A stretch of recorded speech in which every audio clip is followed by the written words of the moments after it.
Okay, so I just made a video on the things that I don't like about the Gladiator. Just did a video on the things that I love about the Gladiator, and I probably only hit half of them.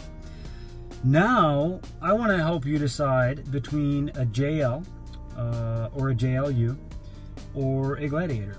I would imagine you're probably looking at the JLU because it's a 4-door and comparing that to the Gladiator.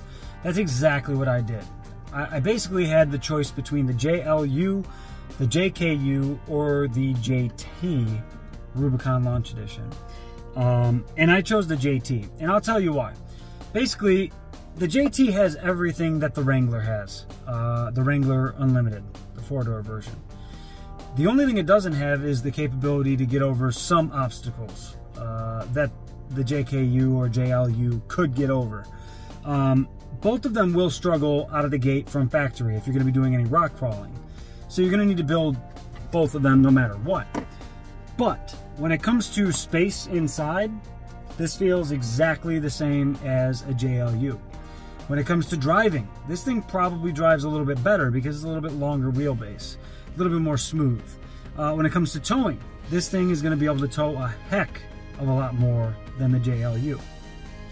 When it comes to being able to put an appliance or something really big in here, like a door, you can do it. Can't do that with a JLU or a JKU. All in all, I just feel there are so many reasons that it doesn't make sense to go with a Wrangler anymore because this does everything. You know what I mean? Unless you're looking for like a 2-door Wrangler, soft top, something like that. Okay, totally different. But if you're looking at maybe going with a 4-door Wrangler or getting this, I don't see any reason in the world, aside from the size, you know, the JK or JLU being smaller in wheelbase than this thing, for fitting in areas or getting over terrain from factory.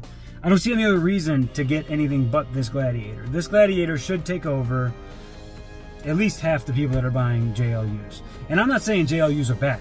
I love the things. I would buy one in a heartbeat. But if I had the option to buy that or this, there's no question in my mind. The simple fact is you have a lot of options when it comes to what the Gladiator can do. Like I said, the towing, the fact that you do have a truck bed. You can store stuff in the truck bed more than you could in the back of a 4-door Wrangler. You can put giant objects back there. You know, like I said, appliances, refrigerators, any of that stuff. You can tow a lot more, probably 3,000 pounds or so, roughly. Unless you have like the Sport with the max tow package, then it's going to be more like 3,750 pounds more.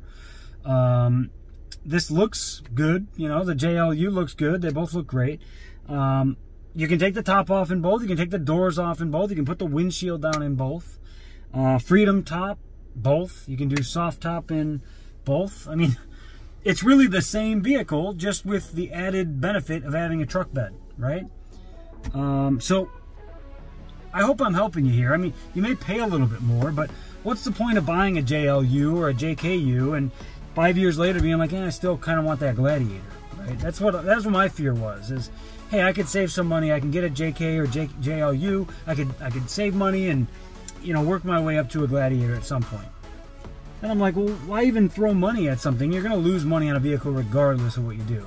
You spend $40,000 on a Jeep Unlimited. A year later, you know, it's worth, let's say, $35,000, something like that. I don't know. You're losing money. So when you go to trade it in for your Gladiator, you just spent all that money on that Wrangler, and now you're going to start over with a Gladiator. So my thought process was, obviously the functionality of this thing is completely fantastic. The utility, it's just a utility vehicle. Anything you need to do, it can handle, aside from towing horses and fifth wheels and stuff like that. You're in a totally different class if you're looking at stuff like that. But the fact that you're just going to be paying it anyways, you may as well get what you want. You may as well get the experience that you want, and you're not going to look back. This thing covers the pickup truck side, and it covers the Jeep side.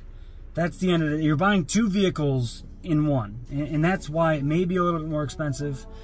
But when it comes to off-roading, towing, throwing stuff back there, enjoying the topless Jeep, it's got everything. What else could you want? You know what I mean? So I hope this helps you. I feel like this Gladiator is probably one of the coolest vehicles that have ever been made. I referenced, you know, the Bronco in the 90s and 80s, and I mean, yeah, late 60s, 70s even. The fact that that top came off and all that. I mean, Scouts back then had the same type of thing. But, I mean, this thing is a new vehicle when we're living in a world of safety and not being able to do anything without government regulation. And this thing is giving you full freedom with your vehicle. You want a convertible, you got a convertible. You want a pickup truck, you got a pickup truck. You want to go off-road, you can go off-road. You want to build it with 1 billion accessories, you can do that. It's just a phenomenal vehicle. So hopefully that helped you out. If you have any questions, comments, let me know. Love for you to subscribe. I really enjoy making these videos, and I'll continue to do so. Hopefully I can start building this thing here soon. COVID definitely has a damper on some things as far as finances go, but we'll be back soon. Hopefully you're staying safe out there, and we'll talk soon. Take care.